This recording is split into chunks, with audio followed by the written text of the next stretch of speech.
Hello everyone, welcome to the student channel. इस video में मैं आप लोगों को बताने वाला हूं कि अभी तक जितने भी मैंने एग्ज़ाम दिए हैं, किस किस एग्ज़ाम में मैं सफल रहा और कौन कौन से एग्ज़ाम मुझसे नहीं निकल पाए। देखिए, जितने भी लोग प्रिपरेशन कर रहे हैं, बहुत से लोग ऐसे सवाल पूछते रहते हैं कि क्या ये आपका पहला अटैम्प्ट था या फिर आप कितने साल से प्रिपरेशन कर रहे थे। तो उन सब चीज़ों के बारे में मैं इस वीडियो में पूरा डिटेल में बात करूँगा।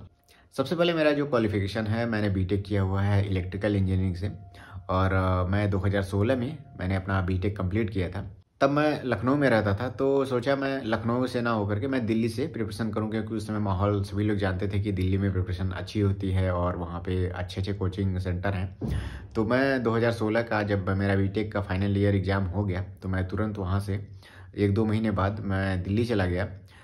स्टार्टिंग में मैं सिविल सर्विसेज की प्रिपरेशन के लिए मैं गया था, लेकिन उस समय उसकी फ़ीस वहाँ पे इतना ज़्यादा थी कि मैंने उसको क्विट किया।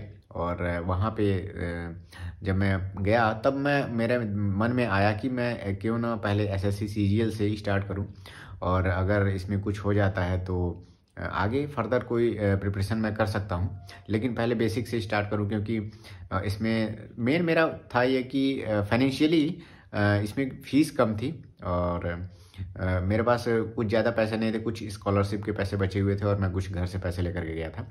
तो उससे सीजीएल की प्रिपरेशन तो हो जाती, इस कोचिंग की भी फ़ीस हो जाती और 5-6 महीने रहने का भी मेरा उसमें अरेंज हो जाता।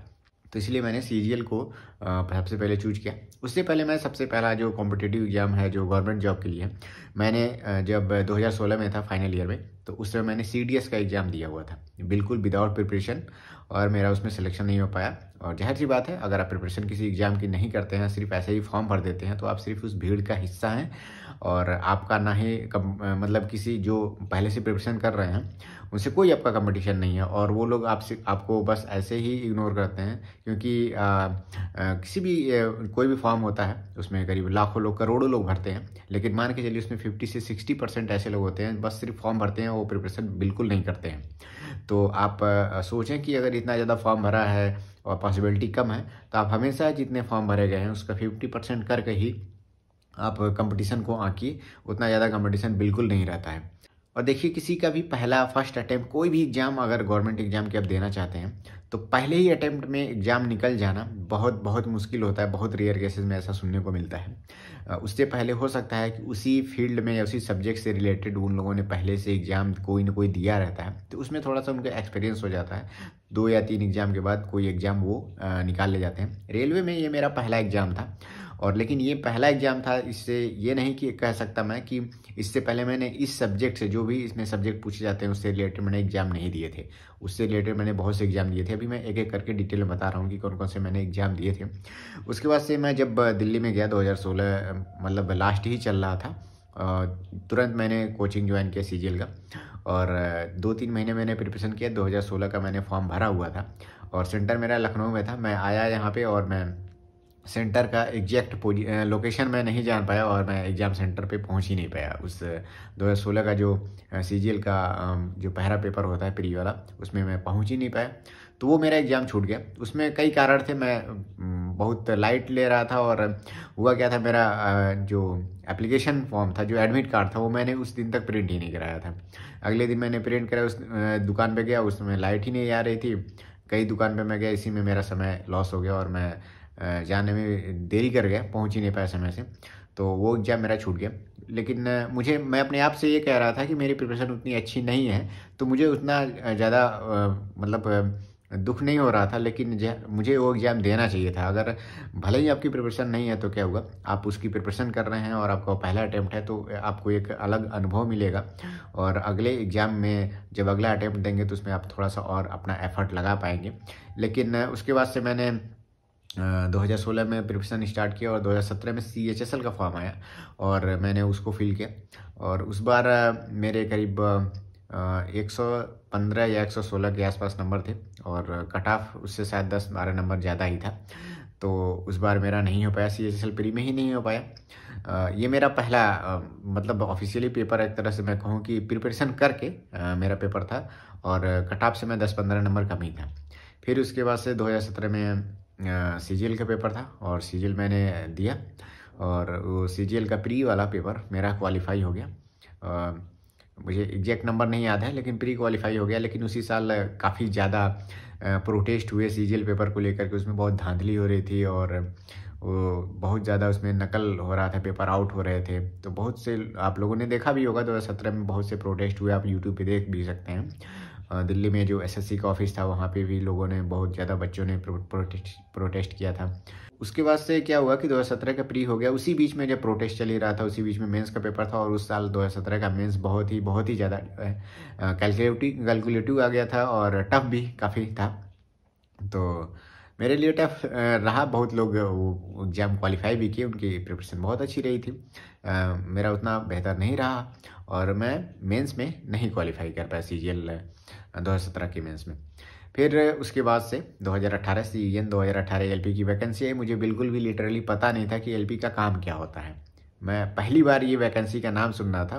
मेरे ही रूम में कई लोग रहते थे, तो एलपी का फॉर्म उन्होंने बताया कि एलपी का फॉर्म आया। तो मैंने उनसे पूछा कि एलपी होता क्या है, तो उन्होंने बताया कि जो इंडियन रेलवे में लोकोमोटिव को ड्राइव करते हैं, एक तरह से कहा जाए ड्राइवर जो होते हैं ट्रेन के, वही होते हैं एलपी। तो तब मुझे पता चला। तो हम लोग करीब फॉर्म समाप्त होने वाला था, 2-4 दिन बचा हुआ था, तब हम लोगों ने फॉर्म भरा था। तो उसका जो प्री वाला मेरा पेपर था वो लखनऊ में था, उस पर अभी बाद में आएंगे। उसी साल मेरा सीएचएसएल का एक और पेपर हुआ। उस बार मैंने फिर से मेहनत बढ़ाया 2018 में। तो उसमें जब मेरे 10 नंबर और पिछले बार से मेरे 15 नंबर और ज़्यादा थे, और 15 नंबर जब ज़्यादा हुए तो उस बार कट ऑफ और 10 नंबर आगे चला गया।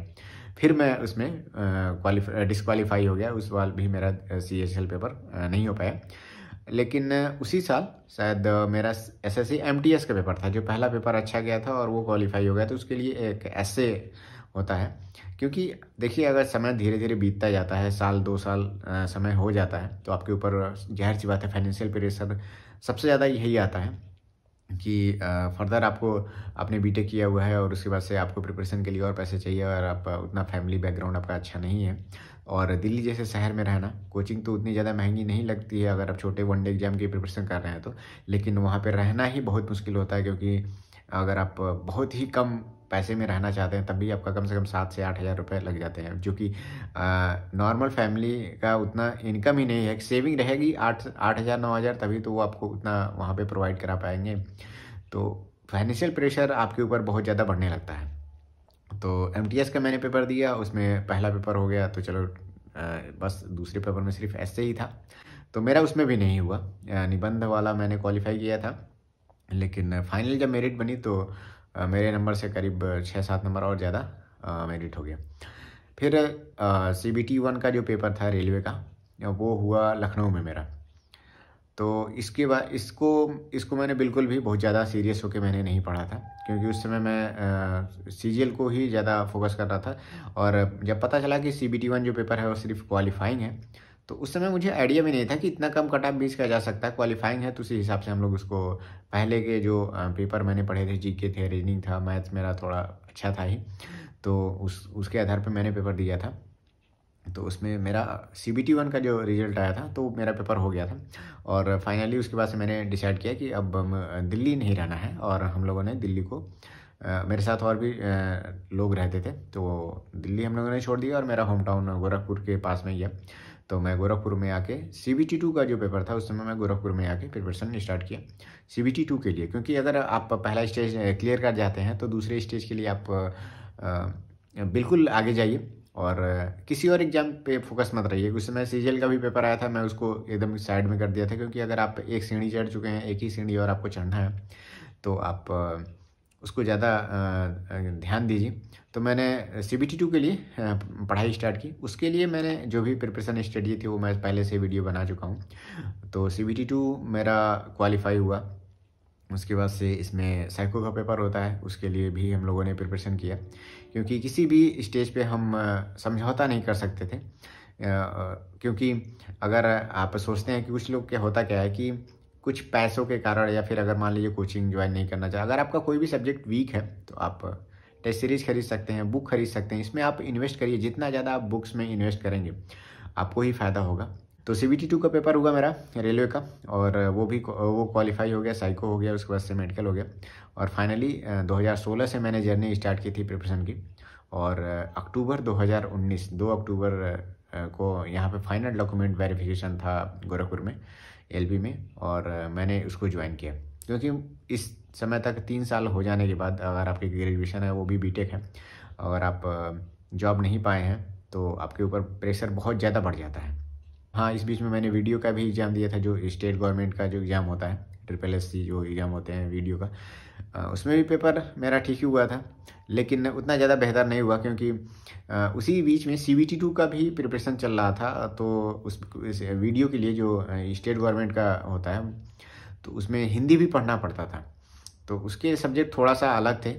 तो एक आध सब्जेक्ट उसमें एक्स्ट्रा पढ़ने के लिए मैं उस पर बिल्कुल भी ज़्यादा ध्यान नहीं दे रहा था, क्योंकि CBT 2 में ऑलरेडी आपका टेक्निकल पोर्शन भी था, और इंजीनियरिंग ड्राइंग एक नया सब्जेक्ट था, जो कि बहुत उस समय, अगर मान लीजिए अगर आप पहला एग्जाम है तो आप डिसाइड नहीं कर पाते हैं ना किस तरह के क्वेश्चन आएंगे, तो उसको और ज़्यादा ध्यान से पढ़ना पड़ता था। और टेक्निकल पोर्शन भी जो जिसका छूट गया था, तो उसको क्वालिफाइंग ही नेचर का था, लेकिन उसका अलग पेपर हो रहा था, तो उसको भी ज़्यादा पढ़ना था। तो सब्जेक्ट थोड़ा सा बढ़ गया था, और उसके साथ साथ जो फिजिक्स थे, केमिस्ट्री था, बायोलॉजी था, जो इंटर तक के थोड़ा सा न्यूमेरिकल अच्छे खासे आ रहे थे उसमें CBT 2 में, तो उसको भी थोड़ा सा पढ़ना था, जो चीज़ें भूल गई थी। तो इसीलिए मैं इस वीडियो का पेपर में ज़्यादा ध्यान नहीं दिया। ये एग्ज़ाम भी मेरा नहीं हो पाया, मैं उतना सीरियस होकर उसको नहीं दिया था। इसके अलावा मैंने 2-3 पेपर बैंक के दिए थे, मुझे एग्जैक्ट SBI के पेपर दिए थे, या फिर ग्रामीण बैंक के 1-2 पेपर दिए हुए थे। वो भी मेरा एग्ज़ाम नहीं निकला। जब शुरुआत में जब प्रिपरेशन करता था तब मैं उसमें देता था, क्योंकि बैंक का जो थोड़ा सा सिलेबस है वो अलग है। देखिए, अगर किसी भी एग्ज़ाम की आप प्रिपरेशन कर रहे हैं तो आप पर्टिकुलर उसी पे अगर फोकस रहते हैं तभी आपका एग्ज़ाम निकल पाएगा, क्योंकि हर एक एग्ज़ाम के लिए जितनी वैकेंसी है उतने क्रीम लड़के हर जगह अवेलेबल हैं। हर फील्ड में, मतलब प्रिपरेशन करने वाले लड़के, एकदम क्रीम लड़के अवेलेबल हैं। क्योंकि अगर आप चाहें, अगर आप सोच रहे हैं आप UPSC के एग्ज़ाम की तैयारी कर रहे हैं और CGL आपका निकल जाए, तो वो अलग टास्क है। भले ही उसका एग्ज़ाम और इसके एग्ज़ाम में अंतर है, लेकिन आपको CGL के लिए ही पढ़ना पड़ेगा अगर आपको CGL निकालना है। तो अगर आप बैंक को निकालना चाहते हैं तो बैंक को ही पढ़ना पड़ेगा, रेलवे निकालना चाहते हैं तो रेलवे को ही आपको पढ़ना पड़ेगा, तभी आपका जो है इसमें निकलेगा, अच्छा स्कोर कर पाएंगे आप। क्योंकि हर चीज़ का सब्जेक्ट अलग होता है। प्रीवियस ईयर पेपर आप देखेंगे तो उसमें उसी टॉपिक से क्वेश्चन अलग तरीके से आते हैं, जैसा पेपर होता है, जैसे एग्ज़ाम होते हैं। तो ये सब मैं इसलिए बताना चाहता हूँ कि बहुत से लोग ये पूछते हैं कि मेरा पहला अटेम्प्ट है, मैं समझ नहीं पा रहा हूँ क्या पढ़ूँ, पहले अटेम्प्ट में मैं निकाल पाऊँगा कि नहीं निकाल पाऊँगा। तो देखिए, अगर आप 2-3 एग्ज़ाम 4 एग्ज़ाम देते हैं और इससे आपको अनुभव मिलता है। पहले ही अटेम्प्ट में अगर आप एग्ज़ाम निकाल ले जाते हैं तो बहुत अच्छी बात है, लेकिन आपको घबराना नहीं है। अगर आप कंटिन्यूअस मेहनत कर रहे हैं और सब्जेक्ट को अपने पढ़ रहे हैं, डेली बेसिस पे अगर आप पढ़ रहे हैं, तभी आपका सब्जेक्ट स्ट्रांग होगा और आपके चांसेस बढ़ते जाएंगे। अगर आज आपको जितना आ रहा है, 2 महीने 3 महीने, हो सकता है कि 4-5 महीने बाद आप इससे बेहतर ही होंगे, और आपकी प्रोबेबिलिटी बढ़ती जाएगी एग्ज़ाम को क्रैक करने की, समय के साथ एकदम बढ़ता जाएगा। लेकिन हाँ, अगर आप कंटिन्यूअस मेहनत कर रहे हैं, तब ऐसा नहीं है कि आप आज ज़्यादा मेहनत कर रहे हैं और कुछ समय बाद 2-3 महीने छोड़ देने के बाद फिर से आप पढ़ाई कर रहे हैं, तो वो सब चीज़ें भूल जाती हैं, फिर से आपको वही मेहनत करनी पड़ती है। जब शुरुआत में मैं दिल्ली में गया था तो करीब मेरे वहाँ पे कोई दोस्त नहीं थे और मैं बिल्कुल नया था वहाँ पे। तो जब मैं 2016 में गया था, तो स्टार्टिंग में जब मैंने कोचिंग ज्वाइन किया था तो करीब 4 से 5 महीने मैंने बहुत ज़्यादा पढ़े थे, क्योंकि बिल्कुल भी मुझे पता नहीं था कि GK कैसे पढ़ना है, रीजनिंग का क्या क्या टॉपिक आता है, सब चीज़ें नई थी। क्योंकि अगर आप टेक्निकल फील्ड से डायरेक्ट आप इस फील्ड में आते हैं तो उसमें आपको आइडिया नहीं रहता है कि सब्जेक्ट में क्या क्या चीज़ें हैं, और सभी चीज़ें, हो सकता है कि पानीपत की लड़ाई भी आपके लिए नई लग रही हो, क्योंकि वो चीज़ें टेक्निकल में पढ़ाई नहीं जाती हैं। लेकिन धीरे धीरे वही चीज़ें आज आपके लिए बिल्कुल आसान है। एकदम पानीपत की लड़ाई एग्जाम में सबसे हल्के क्वेश्चनों में माना जाता है, लेकिन अगर आप दूसरे फील्ड से हैं तो आपके लिए यही क्वेश्चन टफ हो जाएगा।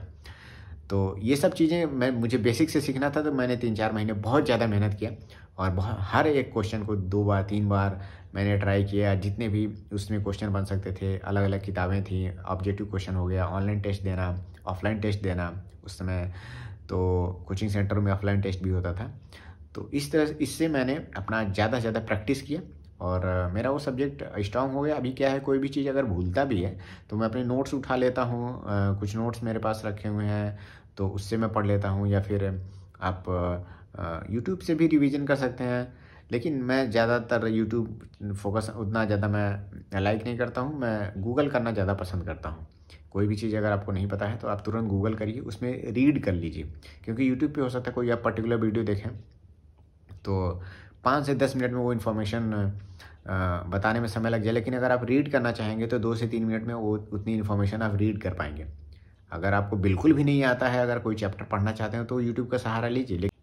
तो मेरा यही मोटिव था इस वीडियो को बनाने का कि आपको घबराना नहीं है। सफलता अचानक से नहीं आ जाती है, आपको उसके पहले बहुत से ज़्यादा फेलियर भी आपको देखने को मिलते हैं, और मैंने भी बहुत से फेलियर देखे हैं। उस समय मैं एक समय मतलब ऐसा आ जा रहा था कि मुझे लगता था कि मुझे जॉब नहीं मिल पाएगा, क्योंकि वैकेंसी भी उतनी ज़्यादा नहीं आ रही थी, इतने ज़्यादा पेपर में आउट हो रहे थे, धांधली हो रही थी, कोई क्लियर ही नहीं हो पा रहा था, और एक एक एग्ज़ाम को क्लियर करने में, पूरी प्रक्रिया पार करने में साल भर लग जा रहे थे। अभी क्या है, कोरोना आने से 3-3 साल 4-4 साल लग गए। अभी एनटीपीसी का पेपर है वो करीब 4 साल हो गए, 3 साल 4 साल से ऊपर चल रहा है। अभी पता नहीं कब इसका पूरा प्रक्रिया कंप्लीट हो पाएगी। तो अभी क्या है, एक एक साल अगर लगता है तो आपकी एज भी चली जाती है, और आप अगले बार जब वो फॉर्म आता है तो हो सकता है आप एज क्राइटेरिया से ही बाहर हो जाएं। आप कोई एग्ज़ाम देने जा रहे हैं और पहला ही अटेम्प्ट आपने दिया, दूसरे अटेम्प्ट के समय आपका एज ही ख़त्म हो गया है। इतना ज़्यादा अगर डिले होगा एग्ज़ाम में तो आपको फ्रस्ट्रेशन, जाहिर सी बात है, ज़्यादा होगी।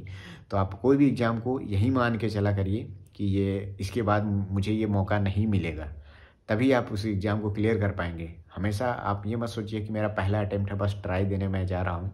ऐसा बिल्कुल नहीं है। अगर आप एलिजिबिलिटी क्राइटेरिया पार कर चुके हैं और आप सफिशिएंट है उस सिलेबस को पढ़ने के लिए, तो आप उसको फर्स्ट एंड लास्ट मान के ही चलिए। बहुत से लोग ऐसा गलती करते हैं कि सोचते हैं पहला अटेम्प्ट है, आराम से देंगे, अगर इस बार नहीं होता तो अगले अटेम्प्ट में ट्राई करेंगे।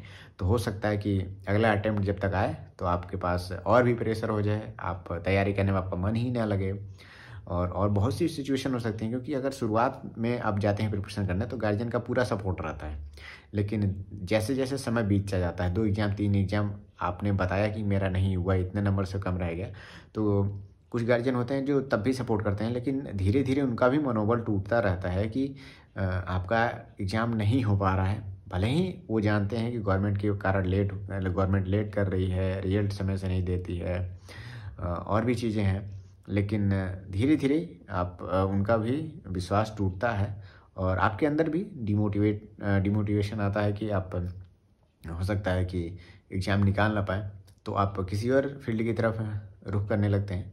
तो इन सब चीज़ों को आप ध्यान में रख के जो भी आप एग्ज़ाम की प्रिपरेशन करें तो उसको फर्स्ट एंड लास्ट मान के ही करें, और आपको घबराने की ज़रूरत नहीं है। अगर 1, 2, 3 या 4 असफलताएँ मिलती हैं तो हो सकता है कि कोई एक ऐसा एग्ज़ाम हो जो आप निकाल ले जाएँ आराम से, लेकिन समय लगता है उसमें प्रिपरेशन करने में। आपको घबराना नहीं चाहिए, मैं यही कहना चाहता हूँ इस वीडियो के माध्यम से। और अगर कोई और भी आपका सुझाव हो, या फिर अगर कुछ भी अगर आप पूछना चाहते हैं तो आप इंस्टाग्राम पे मुझसे पूछ सकते हैं, आप कमेंट सेक्शन में भी मुझसे पूछ सकते हैं। इंस्टाग्राम की आईडी है @thestudent.study। Thank you, all the best.